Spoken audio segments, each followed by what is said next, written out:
Today on episode 443 of the I Am Salt Lake podcast, we are joined by musician Jay Warren. We talked with Jay about what brought him to Utah, his experience as a musician and songwriter, his upcoming album release, and what it's like to be a musician during COVID. Hey, before we get into that conversation though, let's introduce ourselves. My name is Chris Hollifield. And my name's Chrissy Hollifield. Hey, if this is your first time listening to this podcast, you're asking yourself, what am I about to listen to? Do I even want to listen to this podcast? Well, this podcast is all about showcasing awesome people right here in Salt Lake City. We're talking to business owners, comedians, authors, tattoo artists, restaurant owners, really anyone that might have a cool story to share. I don't know about you, Chrissy, but Lucy all of a sudden turned 6 years old. I feel, well, not really. Not really. Not literally, She's only 2 years old, but she is a chatterbox lately. Man, she's a boss. She owns us. Yeah. She talks and she knows exactly what she wants and she knows exactly what to tell us to do. It's great. Lucy is our 2-year-old. She's 2 years old, going on 6 years old, and she will probably be co-hosting this podcast with us soon. Oh, for sure. She'll take over the whole thing. Hey guys, it's so important that we support local companies, especially right now. Lucky for you, we have a list of awesome local businesses at supportsaltlake.com. These guys are awesome businesses who support this podcast, and we really do have some great supporters, including Cash Premium Tailgate Equipment, Evolve Cabinets for your cabinetry needs, Modified Piercing, and more. The entire list of supporters is at supportsaltlake.com. All right, here's that conversation that we had with Jay Warren. Such a great story, such a great guy, such great music. Thank you so much for listening to the podcast. Enjoy the conversation. I like to even just find out where home is, man. Where did you grow up? Like, where do you call home now? That is a great question because my dad is in the military. And so home has been a few different places. So I was born in Jersey, Hackensack, New Jersey. Okay. The Garden State. My mom's from New Jersey. Really? Yeah. Tell her I said hi. It's rare for me to meet people from there. I will. I'm sure you guys know each other. Absolutely. So I was born in Hackensack, New Jersey, and then where did we go? We moved upstate New York, back to Jersey, a little bit in St. Louis, Missouri, and then ended up in San Diego, California, where, when people ask where I'm from, that's typically what I say. It's where we were for the longest. It's where my dad retired. And it's what I remember the best. And then after high school, I came out to Utah. And what brought you to Utah? School. So me and like 3 of my best friends in high school all got in to BYU. And I never in my life did I have any desire to go to BYU. My 3 choices ended up being BYU, Pace University in New York, and then Humboldt in Northern California. Yeah, it'd be a fun place to live. Right? Yeah, absolutely. If you can afford it. Yeah, that's another great point. If you can afford it. So yeah, between like Humboldt and BYU were my decisions there. And 2 of my best friends got into BYU on volleyball scholarships. And so we were like, well, let's just take the party up to Provo, Utah, I guess. And yeah. Was that a tough school to go to? Was BYU tough? BYU like different. They have a lot of rules. There's a lot of rules there, man. Like I lived in Provo for a little while, and in Provo housing, especially, like you can't. Oh yeah. We don't need to get into all that, but no, there's does a that lot make of it rules. There are a lot of rules, and for my wife and I, we always describe it as like there was a time and place for Provo in our lives, and it was to meet each other. And as soon as we were married, we moved out. It did the job. Yeah, we came up to Salt Lake County, and it's so interesting, like not being from here and then coming into the culture of Utah and whatnot, or specifically of Provo, really, and recognizing that a 45-mile drive is a completely different culture. World. Culture, world, it's a whole new experience. It's like, yeah, it really is. Was it tough for you to adapt, or is it still tough for you to adapt to the culture here, to the people, to the area? Well, how long have you been here? Well, now I've been here for a little while, right? So I graduated high school in 2009, and then everything out here in 2015 when we got married. So, it's been, what was that, 11 years now? Since 2009, right? Yeah. So yeah, I've been here for a while. And so, no, I wouldn't say that it's currently difficult. I think you just kind of get used to things, right? But when I first came out here, I remember it was like a very visceral culture shock to being like, oh, there are like quite a lot of Caucasian people who think a lot of the same things in one geographic area, which I hadn't been around before. So yeah, that was different. And I mean, college, I mean, typically it's like the time to like expand your mind and outside or oh yeah, like go have all the experience. experiences that you're not going to have once you have to be a responsible adult. Right, and start paying taxes. We're talking about shrooms. No, right, we're not. No, we're not. Humboldt versus BYU, right? Yeah, and so I mean, going to college out here was definitely. I mean, it's the only college that I went to, so I can't necessarily compare it to something else. But in what my expectations or anticipations were of college, it was certainly different. And what did you study at BYU? Like what did you major in? So I got roped into doing business. Okay. So I did marketing, and I say roped in because I knew I wanted to do music. I had always kind of wanted to pursue music, and that was something I knew since I was small. But at BYU, so many people do business or like these really what would you call them, like safe majors that will like for sure get you a job right out of college and whatnot. And so everyone around me was studying business, and like the Marriott School of Business is, you know, this like prestigious business school for undergrad. And so everybody wants an MBA, right? Like everyone's wearing Sperry topsiders, and it was just like so overrated. I was like, all right, well, I mean, I guess like this is what I got to do. That isn't to say that I'm not grateful for it, because in music, marketing has played a huge role in everything I've done. That being said, yeah, it was a decision I think I just made out of the fact that everyone else was doing business or wanted to do business. So I was like, all right, well, I guess I'm doing business. And it's a good degree that kind of opens a lot of doors. Yeah, really. Well, it is. Like I never thought about it before, but the way you said it, the fact that you went for business just 'cause it actually helped you later with whatever you decided to do. So it seems like we should probably all major in business, 'cause then we can like do a good job at our things. Well, if there are enough hours in the day if I to could go go to back. school, you know. Yeah, no, I'm not starting again. But so Jay, when did music come in, man? Have you always been like, do you come from a musical family, or like have you always been singing or what? Yeah, so I've always been singing. My mom tells this story that I've been singing since I was 18 months old, and that the first song I sang was Whitney Houston's I Will Always Love You. I was like, I think that's a little exaggeration, but according to her, gets the point across. Yeah, hey, let her tell that story, man. Absolutely. That's a good story. That's an adorable story.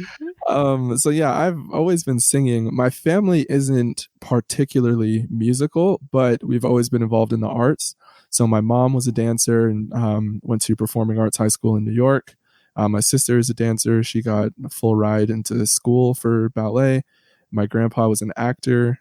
He, in the U.S., his biggest role would have been in one of the James Bond movies, Live and Let Die. He was a scientist in one of those movies, yeah. But my mom's side of the family is from Trinidad and Tobago in the Caribbean. So he has like a Trinidad and Tobago Lifetime Achievement Award. Yeah, so my family's always been in the arts, and I kind of grew up singing, dancing, doing like musicals and things like that. And so, yeah, I've just always been surrounded by it. Self-taught? Did you take lessons, singing lessons and stuff like that? Or how did that all come about? I didn't take any singing lessons. That's only something I've recently started to do.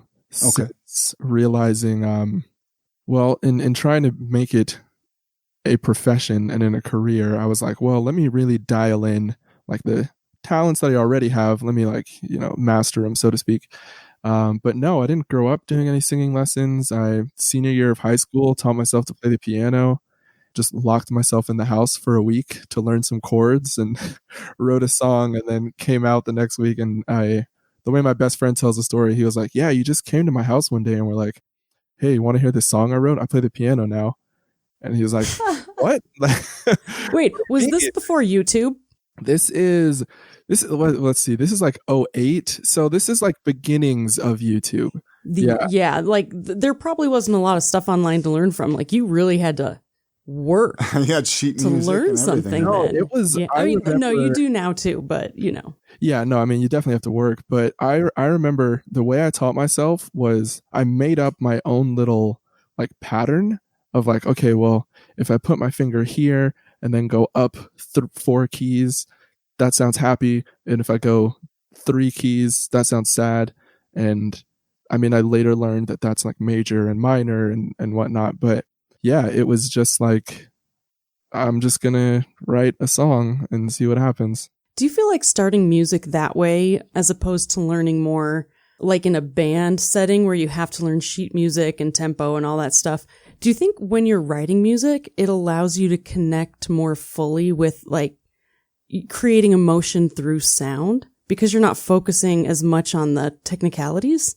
Yeah, I think there are for me at least, there are some really obvious pros and cons in my songwriting experience. Because I didn't have that music theory background, I was just going off of, and to this day, I really still just go off of like, well, what feels right? Like, yeah, this feels good or that doesn't feel good. And I've come to learn some music theory to where I know, well, if I'm trying to get this point across, I'll play a 7th chord instead of a major 6th or something like that, right? But I think that it does help in terms of just relieving your mind of the restrictions of the rules of music so that you can just kind of do whatever. You can almost stay in more of a childlike state creatively. Right. Yeah. While you're writing. I love Absolutely. that. Yeah. You can just, there are no rules when you don't know the rules. So yeah, I just kind of would write whatever. I think the cons sometimes can be, especially when I was more at the beginning of doing music with other people or collaborating with people, is that I didn't speak the language. So it was sometimes hard to communicate like what I was trying to get across musically, which you just kind of learn and you roll with the punches and figure it out. But yeah, I think the biggest upside to having that theory is just being able to speak the language and communicate with other musicians. Hey, are you thinking of moving to Salt Lake City? Are you looking at finally getting out of the rent game and finally buying a home of your own? Well, you need to contact our good friend Monique at Market Source Real Estate. She actually helped us find the home that we're recording this very podcast in right now. How cool is that? Yeah, and we actually bought it too. We didn't just like come in. But did you know that for almost 20 years, Market Source Real Estate has been specializing in helping people just like you and me buy and sell homes in Sugar House as well as the greater Salt Lake area? Market Source Real Estate has a background in flipping houses, and they've owned almost 20 homes themselves. So they know the ins and the outs of older homes if older homes happen to be your thing. Which they are.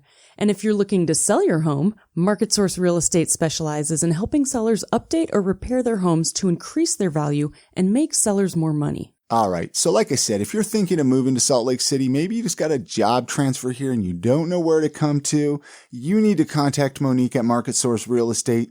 You can find her info right on her website, thinksaltlakecity.com. This website is really cool. There's also a lot of really cool articles about stuff going on in Salt Lake and information about the city. It's a good resource. Again, the website, thinksaltlakecity.com, or just give her a call, 801-810-6773. And many thanks to Market Source Real Estate for sponsoring this episode of the podcast. Now, how many albums have you released? I'm looking here on Spotify. You have, it looks like 6 up here on Spotify, am I? Or maybe 8. So or the way 10, 11, 12. Oh, you got a lot up here on Spotify. There's quite a bit of music up there. It's funny the way Spotify or the way modern streaming platforms work is that they label everything that you put up an album, even if it's just one song. It's okay. Weird. Oh, yeah. I see. The industry changes every 6 months, and so things kind of get wonky a little bit. But this September will actually be my first full-length album. I've been, probably because of that marketing background, I've been really strategic on my releases in releasing singles pretty much about every 6 weeks for the last 4 years now. Just building up the fan base, building up the foundation of my brand, if you will, so that by the time I was ready to release an album, it would have an audience to be released to, as opposed to just spending a bunch of money releasing an album and my 300 friends that I know from back home hearing it. Now, you mentioned it's coming out in September. Mm-hmm. Yeah. I thought I was read somewhere that it came out in June. So I just had the first single off of the album. Maybe that's what came out in June. Yeah. June 26th, the first single, Take It Higher, came out. And then the next single, it's called Dangerous Thing. That comes out August 7th. Very cool. And then, the full album is in September. Now, where are you recording these at? I mean, like in a studio here in Salt Lake, or you're at home, or what? So I write everything from home, and I have like a little recording setup here that I write all of my demos. But for the actual recording, I'm recording at Solarium Studios in Alpine, so just south of Point of the Mountain. Now, okay, so you're releasing this album in September, right? We're kind of in the middle of a pandemic, right? With COVID, right? You're telling me. Did you know that? It seems like musicians have been hit the hardest almost, affected, because you can't perform now. You can't do concerts. You can. I've seen a few bars here in Salt Lake, like have some afternoon shows and stuff like that. I don't know if that really works for your music. It's tough when you have daytime shows. They're not quite the same thing. Because daytime shows means everyone's daytime at work. drinking, and that has Your audience isn't totally gonna remember. Yeah, it's just it's interesting. So Corona season has been definitely hard for musicians. Within the music industry, majority of people's, or the bulk of their revenue comes from live music. It's the easiest to monetize, and you get to keep the biggest piece of the pie with live music. And so having that cut off was definitely difficult. I got really lucky in that my team and I had been negotiating with this distributor for the last few months, trying to land this distribution deal. And we were able to sign that in April. And so that came with like a nice advance that, fortunately has been able to keep us afloat, financially and whatnot. But what exactly, like a distribution deal? Explain how this works now with especially digital music, right? Yeah, nowadays it's not a whole thing. CDs, like physical CDs being sold. It's digital music, right? Yeah, gone are the days of CDs, which is crazy to me. I mean, it's not, but it is crazy. Trying to explain what a DVD is to our 2-year-old is like a nightmare. Like, why? Why do we have this circle that only has one movie on it? It doesn't make sense. Yeah. So a distribution deal differs from a label deal in a few ways. When you sign a label deal, which is what most people are familiar with, you are working with a label who is going to pay you amount of money up front. They call that an advance against future earnings. And what that means is when the songs get released, or you'll use that money to live and to create the music. When the songs get released, the label owns those songs. And then the first, it's complex, but in its simplest form, the first money that comes in goes to the label until they recoup whatever it is they advanced you. It's so like if you loan. Exactly. Yeah. And the whole reason labels exist is because banks don't give loans to musicians. That's really it. That is so interesting. So what's the best way for a fan to support their favorite musicians, right? In purchasing music to acquire their music? Because I know Spotify doesn't pay musicians very good. So the best thing is to buy directly, probably from the musician if possible, right? Yeah, absolutely. So a lot of musicians will put their music up on sites like Bandcamp, which that allows you definitely to keep the large piece of the pie, or I think the largest actually. Right now, the campaign that my team is running is we have this goal of being the first Utah artist to hit number one on the iTunes R&B album chart. And in order to do that, based on our research, we have to sell like 4,000 pre-orders of this album. And so that's like people going to iTunes, searching Jay Warren, Give Love is the name of the album, and then pre-ordering the album, which is like $8. The reason that is so much more effective in like chart positioning is because I believe that it's every time someone actually buys your song, that's the equivalent of 1,500 streams. Oh, wow. Yeah, so that's how the Billboard and iTunes, that's how they so they convert it to the CPM model. Right, yeah. Oh my gosh, I have to tell you, like, I never really have gotten into music, and I'm jealous of people who are really into it, but like, you're making me excited about music because it's like the side of it that I never knew about. And Jay, don't let her kid you, man. She's got a great voice. She's actually has like an album that her and her sister like put out, like the fan. She's got a great voice. So don't. She knows a lot about music. It's a dirty little secret. Don't. All right, I'm gonna look for it. Absolutely, I'm gonna look for it. So, where I can't remember what we were saying something. Oh yeah, I'm sorry. No. I cut you off because I'm just so fascinated that I had to stop the conversation. To pre-order on iTunes because that actually helps you out. So actually, listeners right now can go over to iTunes and even check out, because I mean, I'm sure a lot of our listeners haven't even had a chance to hear your music. Oh yeah, listen to the music first. Decide if you like it, and then great, the album. Dude. I love it. Or just support a local musician. I was like, damn, this guy's good. I was like, I really, really like this. That's why I had to get you on the podcast, man. That's why I wanted to get you here. And thank you. It's always from Salt Lake City, from Utah, right? Like when you see these musicians that actually are making it somewhere. More to say, that are actually. Why do you think some musicians are successful and some aren't? Is it? It seems like they're just as good. Do you mean like in state versus out of state? Well, is it luck? I'm just saying, why do some musicians make why do some musicians like you even get on the billboards and some don't? Where's the golden ticket? Like, how are you doing it, man? Like, is it motivation? Is it?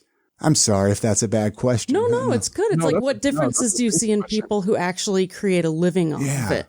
Like, what do they do differently?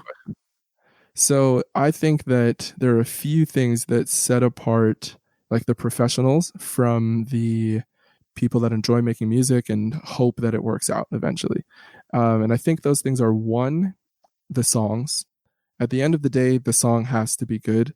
The only way to get a terrible song to be heard by millions of people is to pay for it to be heard by millions of people. And so money can always buy you airtime, but technically that's illegal. But I mean, this is America, so money talks. Well, and it can't buy you opinions, at the end of the day. Absolutely, that's true. It can buy you impressions, but I like that. But it can't buy you opinions. So yeah, I mean, for one, I think the song has to be really good. People genuinely have to enjoy the art. I think second after that is that you have to know or have someone on your team that knows how to market the music, because you could be the most amazing guitar player in the world, but if no one knows that, you're in your garage playing the most amazing songs in the world. Which is just the most devastating thing ever. Isn't it? That I wish like the talented people could just be like, oh, hey, we're here. Just do your thing. Right. Here I am. Someone I know. Yeah.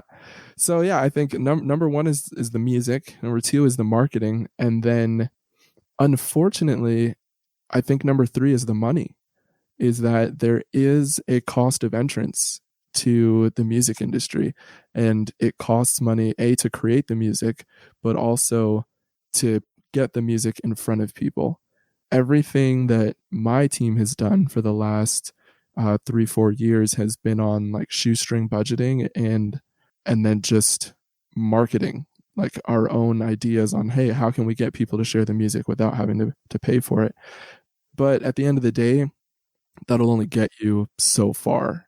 You eventually have to either sign a distribution deal or get an investor or find some way to raise funds in order to push the music beyond the borders that you live in. This episode of the podcast is brought to you by Libsyn. Hey, are you thinking about starting a podcast? Have you been tossing this around in your head for a while and you do not know where to start? Well, if you or someone you know, if you're in the process of starting a podcast and you're looking for the best podcast audio host out there, go check out Libsyn.com. That's Libsyn.com, Libsyn.com. We've been using Libsyn to host I Am Salt Lake podcast for almost 8 years now, and we truly couldn't be happier. They make it super easy to set up. They make it super easy to get your podcast routed to all the podcast players out there like Spotify, Apple Podcasts, Pandora. I Am Salt Lake podcast listeners, pay attention because we have a very special promo code just for you. It's really easy to remember. It's just Salt Lake, the city that you live in, Salt Lake, one word. You use this promo code while you're at checkout and you'll get the rest of this month and all of next month of free hosting at Libsyn.com. That is spelled Libsyn. Again, the promo code is Salt Lake, all one word, Salt Lake. You'll be supporting this podcast and you'll get yourself some free podcast audio hosting at the same time. It's a win-win. You're going to love it.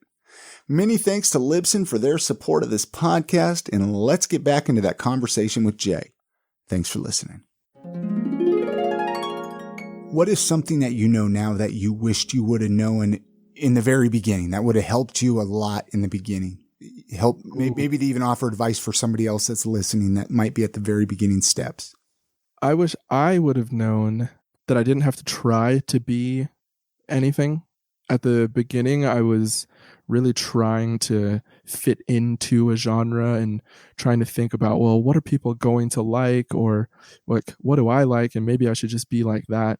And so I think I spent a good 2 years almost with just spinning wheels, not necessarily going anywhere because I was trying to be something. And then I realized, and I don't know that there was any one moment that I realized it, but I realized that the common denominator just needed to be my voice. And as long as I was the one singing the songs, then it was my genre. And technically I have to check a box to distribute the music and put it up. But I realized I don't need to fit into any specific box. Genres in the 2000s are kind of dead anyways. There are so many blurred lines. And so I just started making the music that felt good. And yeah, that's really what I wish I knew starting out. I love that. That's great. Yeah, that reminds me of what Ira Glass says, that, no one's a professional when you start. Yeah. You all have to find your voice and figure out who you are. Yeah. That's hard. It is hard to find your voice, and it's hard to know, is this me? It feels like maybe this is me, but is it truly me? And then that's cool, man. That's really cool.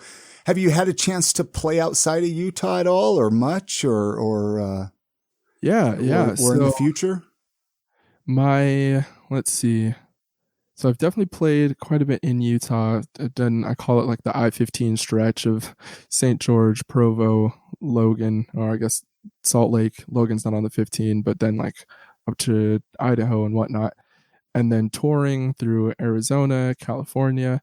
Most recently, actually just before everything shut down. So in December, I played a show in New York, got invited. I actually got paid to play that show. And it was kind of one of those moments where it's wow, someone's going to fly me out to New York. And isn't that the best? Money on me coming out there. That's cool. So yeah, I played a show at Rockwood Music Hall in New York, and that was great. Yeah, my team had all these plans for this summer on what we were going to do and what our live show was coming together, and the band, we're all practicing, getting ready for it all. And then obviously 2020 turned out how it has. Yeah. So did you have things set up and paid for? Was there a lot of cancellations that you had to do? How much work was that everything got canceled? Let's see. The cancellations mostly came on events that I was supposed to play at. So city events, or even private bookings, corporate or wedding and things like that. So those things getting canceled mostly was tough on the pocket, not so much logistically, because it was just kind of an email of, hey, so the the toughest emails to open during this year have been if they start with, "These times are crazy. Hope you're doing well." Then I know, it's like, all right, here's a cancellation. Oh. But it's hard to get mad at them. I mean, you can't really get mad at the people that had the event or whatever, the concert. I mean, not at all. No, you definitely don't get mad at the people because they're just being responsible in it. Right. I mean, you hope right at this point that they are canceling because, Chase Rice in Nashville. Did you guys hear about that? He's a country artist that just had a concert in Nashville, had like 1,000 people there. And just right now, recently? This is like to prove a point. I don't even know if it was to prove a point because I think that his tour was already scheduled to start now, and they just started. Like they just went in on the first show in Nashville, and I mean, country music fans came down on him. But because so many events don't know what to do. It's like they can't cancel. Yeah. Because they've already got everything set up, and if they, pull out, then they lose even more money. Yeah. Yeah, it's tough. We had the day that the NBA shut down, I had a show in Provo scheduled, and my team, we were all on the phone trying to figure out like, okay, well, should we cancel? Like the NBA is canceled. Like that's a pretty big one. Like maybe we shouldn't do it. And we decided to cancel and not do it. And hindsight being 2020, I'm glad that we did because we would have looked dumb. But it was, tough. It's been tough. It's tough to know what to do right now. It's such a confusing time to be alive and to deal with things. It really is. Have you had any opportunities? I found it so interesting watching musicians take advantage of things like Facebook Live and Zoom and a lot of these video platforms in just unique ways to still get their music out there, to still get their content out to their fans. Are you taking advantage of any of that kind of stuff? Yeah, absolutely. I mean, at the end of the day with music, obviously you want the transaction because you want to put food on the table, but almost equally as important is staying relevant, is making sure that your fans and other people know that you're still an artist who exists. And so, my team, we've been planning Instagram live events, Facebook Live. There's in Salt Lake, there's a group called Social Antidote, and they started during coronavirus, and they put on these live streams and invite like 3 to 4 local artists out, and people can donate via the little platform and whatnot. And so, doing things like that. One of the things that we've been doing is, and will do, especially trying to promote this album, is Instagram takeovers. So where we'll do a show from like the Depot's Instagram. Oh, yeah. My kids talk about that. Oh, and how do you do that though, man? Because you got to get them to agree to it. Absolutely. But I think what so many artists have this idea in their mind that like we're the lowest of the low and no one cares about us. And if I ask for help or something like that, no one's going to answer. When in reality, it's really the opposite. And so what we've been doing is just sending emails or DMs to different brands or venues and saying like, hey, we'd be glad to put on an Instagram event for your following. We're not going to charge for it because at the end of the day, we're in it just for the exposure and trying to get the music out. And there's really no way to monetize these. But so if you go to someone and say, hey, I'm going to do a show for free for your audience, it's a 99% chance they're going to say yes. And then, because it's content for them that they don't have to do. Exactly. It's like a total mutual benefit. You're more than welcome to do one through the I Am Salt Lake Instagram if you'd like. Actually, man. If I don't know, send that email. Yeah, man, love to. Very cool. When you're not performing music, what are some of your other hobbies and interests? Like, what are some of the other things that you enjoy doing? I am the worst because if I'm not doing music, there's nothing else that I'm doing. It's either like family or music. That's really it. Like I've tried. There was a summer that I went fishing like every day. And then I think I overfished. And I was like, I think I'm fishing too much. And I got bored of that. You're fished out. Like I'm fished out. I smell like trout. I don't know. This is weird now. And then like I tried working out. I was doing that for like 6 months. And then I was like, I think I'm just doing this to pass time. I'd rather be at home with the kids. And that's the thing. Like even what you said about earlier, like as we're getting older, you know, time feels more limited. It's the same. It feels more limited for sure. But like we kind of have to narrow our focus on what we really want to specialize on, and sometimes have to be like, okay, I'm probably not going to do that painting ever, or I'm probably not going to work out ever. Yeah, right. But then it helps you enhance your other areas of life. I genuinely have tried to, especially this year, focus more on being home and being more present at home, because I probably am like a workaholic. And so having actually the plus side to coronavirus for our family has been that my wife and I have just been home and present with the kids a whole lot more than we ever have been. And so that's been really nice. So I guess that's my answer, right? That my hobby is your family, man. Yeah, it's the family. That's really it. That's a cool hobby. And there's nothing wrong with that. I mean, Chrissy and I, we talk about that all the time, like how true it's such a tragedy of what's going on. But at the same time, there's so many great things that have come from it, like extra time with the family. It's a blessing that we've kind of been forced to slow down, because life was getting to a pace that we couldn't keep up with, you know? Right. Like as humans, we just needed to just hold on for a second. Yeah, absolutely. So I totally get that. Having the universe put us all on pause has been a bit refreshing. What about the most memorable concert or sporting event that you've been to? You know, get to know Jay a little bit more. Yeah, so most memorable that I've been to or that I performed at? Well, that you've been to personally, a musician that you've gone and watched. Oh, okay. So what year would this have been? Maybe like, I guess it would have been 2017 because Annie was pregnant. We went to Kanye West in Las Vegas. And the reason that concert was so cool is because of the stage setup, like the production. They had the whole tour. His stage was this floating stage that just hovered above the arena. And so if you were in the pit, you were below him on this like clear screen. And so it was basically just like this huge mosh pit at Kanye West. And he was there, but like, he was above you. Yeah. Dude, I mean, he my really inner made himself mom a god at that point. But yeah. Would he look down at you? That sounds awful. Would he look down through the glass at you? Yeah, he was like looking down through the grass or looking off the sides. And it was a little platform that, I mean, it was like attached to these cables and they just kind of floated it around the arena.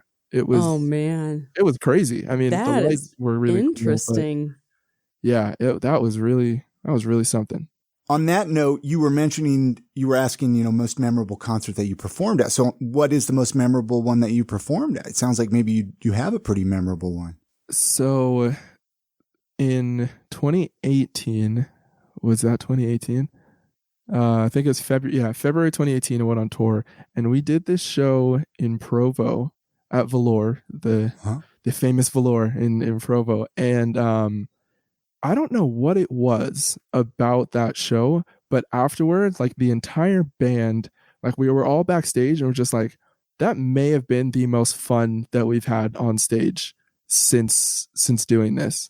Yeah, I think it was just like the crowd was just so into it, and like you always feel good when you're on top of your game. And so like I was in it, the band was in it, and I was singing well, and just everything it was almost like magic. It just felt so good. Yeah, it was a lot of fun. Provo's a weird place, but they have a great music scene. They're starved for entertainment. So yeah, no, they're a really good audience for sure. Yeah, absolutely. Let's switch directions to Salt Lake City. We have a few standard Salt Lake City related questions we ask on the podcast. Please. We all have family and friends that visit the area. And so when I ask these questions, Jay, when I refer to Salt Lake City, I refer to the whole valley, right? Like not just Salt Lake City, I guess. Sure. The county. Yeah. Yeah. So we have family and friends that visit us, right? Maybe from San Diego or New York or whatever. And, my mom they're like, hey, Jay, give us the afternoon tour, man. Show us around. Where do you take them? What do you show them? Like a hike or buildings or the lake or what? So my wife and I consider ourselves indoor enthusiasts. Yeah. I love it. No, I love that because we do the exact same thing. It's fantastic. hikes aren't, I mean, like we'll go, but that's not necessarily our first option. So we love downtown at Little America, the little restaurant that's in there. Okay. That's it's just like a good vibe, good energy there. So yeah, we like that. Downtown Temple Square is cool, mostly because it's just so iconic to like the temple history and of it, yeah. whatnot is right. It's just like people kind of come in and like, wow, that's a building. You know what I mean? So yeah, Temple Square is cool. Let's see. A lot of our life revolves around eating. So Well, what are some of your favorite local eating spots? That's another question I ask. So yeah. if you have a few favorites, what do you like there? So right now there's Brio. I don't know if Brio exists outside of Utah. I genuinely don't know that. But yeah, we enjoy Brio a lot. There is, what is the begins with a V? Vessel. Ooh, Vessel. Vessel. Why does that ring a bell? I ordered from them, and it was that's right. good. That's right. You ordered some Vessel a few nights ago. Yeah. I wanted Vessel to like tell everyone about it. Yeah, Vessel's really good. Yeah, now I'm hungry. Yeah, Vessel's really good. Tsunami sushi. I really love sushi, so yeah, Tsunami is always great. Outside of food, what would I, oh, the Salt Flats. Yeah, I mean, the Salt Flats are really cool. That's actually one of those things that's like, when you see it, it's like, this exists, like on Earth? Like, what? I feel like I'm on the moon kind of thing. Yeah, the Salt Flats. It is a bit really of a trip. Yeah, it's a bit of a trip out there. Yeah, it is. Yeah. Yeah, those are the things that I think come to mind for me. Is there anything that you would change about Salt Lake City if you could change something? Obviously, not the pandemic. I mean, that's its own thing. But like, imagine if this was like a year ago or something like that, right? Like, what would you change? Oh, that's a really good question. What would I change about Salt Lake? This may be superficial, but I would put a beach by Salt Lake, because I always, the only time I haven't lived on the coast is being here, and so I've always been around the beach, and so I would love a beach. But I think like culturally, I think I would change the way that people prejudge each other, because I think, but before we went live, like we were talking a little bit about how Salt Lake counterculture exists because of such a heavy LDS culture. And I think that so oftentimes those two camps butt heads, because there's almost this like, well, if I know what side of the freeway you live on, or if I know which side of the mountain you live on, then I know kind of who you are. So I think coming in as a transplant, I think that's probably something I would change. I don't know how you do that, but yeah. When did the whole like East-West thing, it's like, come on, like, yeah. You are who you are. Every city does it though, like, you're right. That's true. But it definitely is here a club or not in the club, a little bit more than other places. Right. I mean, yeah, it's a specific club, but yeah, it is. I don't know. I mean, I think it's very interesting anytime that you have a large number of people located in the same geographic area that all have the same mindset or approaches and perspectives on life, because it allows for that group of people to just suppose that that's the way life is. Right. It's actually really sad. I mean, a little bit, right? A little bit. It's really nice to be able to learn about other people and incorporate other things into your life and branch out and accept people. It seems like such a more exciting life to me. I mean, yeah, right. And I don't know, maybe I'm wrong. Their own preferences, no, I think you're right. But I think so. Good. While we're kind of wrapping up the show here, Jay, where can listeners go to check out your music, man? Like, and get in touch with you, anything like that, man. Like, let's talk about getting some of that stuff. Absolutely. So, I mean, I live on the internet. So Jay Warren, if you search that, pretty sure I'm the only one that pops up. But yeah, on Instagram, Facebook, all of my social medias are the same handle. It's just my name minus the vowels, JYWRRN. Yeah, find me there. And that's the website. Also on Spotify, iTunes, Pandora, YouTube, anywhere you listen to music, I'm there. Very cool. Yeah. And I'll put all those links at iamsaltlake.com with this episode's show notes and whatnot. And before we leave, I mean, I like to open it up. Was there anything that you were hoping we would talk about that we didn't talk about? So often I would go to, hit the record button off and somebody would be like, oh, I forgot to mention my book or something like that. So it's like, I like to open it up, man. Like if there's anything you want to promote or a shout out or anything that you were hoping we would talk about, maybe the fact that you can ride a unicycle or something. Yeah. Come to my unicycling event. I would watch that. Thank Just you. saying. Actually, funny story about unicycling. One time hiking the Grand Canyon, there was this couple that was unicycling the Grand Canyon, and they had these huge like off-road tires on their unicycles going through the Grand Canyon. I was like, what is going on? Like, are they training for the Clown Olympics? Like, what is this? And that sounds like the worst thing to do ever. It's crazy. Oh my gosh, that is amazing. Switchbacks on their unicycles. Yeah, it was nuts. I mean, Good in terms of balance. things to promote or anything, not so much even for myself, but I do think it's definitely worth mentioning and talking about that. Like, we are in an amazing time to where Black issues are at the forefront of so many people's minds and thoughts and energies.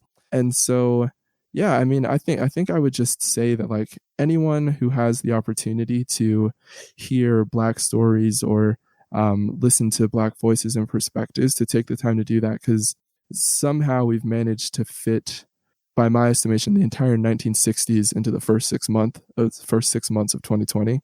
And it's an amazing time. It's an amazing time. Obviously, there's like tons of strife and a lot of division, but I think that it takes that in order for a society to grow and to move forward. And so it's like we're acknowledging the pain so that we can move forward.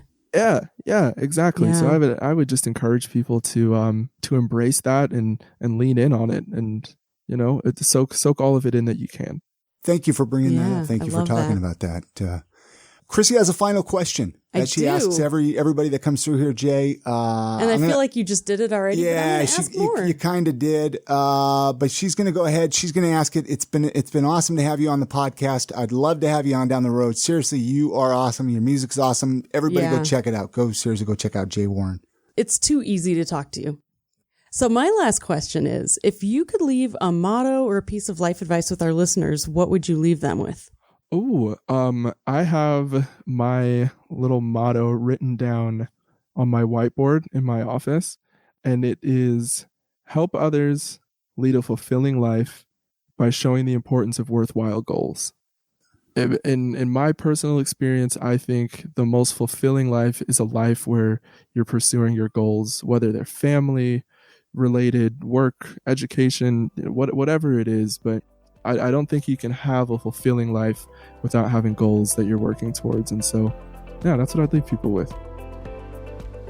Thanks again to Jay Warren for joining us on this episode of the podcast. If you want to find any of the links we talked about or find out more about Jay and his music, you can always find the links and resources at iamsaltlake.com/443. All right, it's that time of the podcast where we give weekly recommendations, Chrissy. This is that time of the show where we, something that we've enjoyed or something that we've been enjoying or something that we want to recommend to our listeners. We want to share with our friends. This was an idea I created months ago. I've been having fun doing it. And now we kind of have these COVID editions. We do, yes, because we're in the house a lot more. Well, yeah, I don't know if it just says we're boring or if we just don't have really good recommendations. Hey, we're parents. It's the thing. Your recommendations first, though. Okay, my recommendation is a TV show, and maybe you guys have all seen it, but it is called The League, and holy crap, it is hilarious. So I didn't think I would like it. It's about fantasy football, but it's starring Nick Kroll and Paul Scheer and some other people that I'm not quite as familiar with, but it is one of the funniest shows I've ever seen. And you should check it out. Very cool recommendation, especially since we're all just like you said, at home. We're watching we're TV. hunkered down. Superstore. You actually introduced me to this one, Chrissy. I did. What's it on? Hulu? I think it's on Hulu. Yeah. Which I don't venture in too much. I'm not really a fan of their layout. The way their design works. The user experience is terrible, but their shows. I've never heard of this show, but I actually found out it's been around since like 2015. Did you know that? That this TV show, it would actually premiered on NBC November 30th, 2015. This year, 2020, they just signed for their 6th season. I did not know that. So I've heard people mention it, but I didn't even know like when it started. I don't know about you, but I feel like it's like a guilty pleasure TV show. Like it's a bit of a, like you don't want to admit it to everybody that you watch this TV show. Like, cause it's kind of silly, right? But it's like fun. You know that there's better quality programming out there, but you're like, I just need something mindless, especially with everything going on right now. Hey, it's good for that. I like it. So yeah, Superstore. Go check that out. I agree. But before we leave you guys, I want to remind you that our entire back catalog of podcast episodes are at iamsaltlake.com. You can head on over there, check them out, and be sure to share your favorite episodes with your family and friends. Also, send us an email. We love to hear from you guys. hello@iamsaltlake.com can reach us and just say hello, And you guys have a great week. Get out and enjoy the city, support local, and we'll see you on the next episode of I Am Salt Lake Podcast. And good night, Grammy.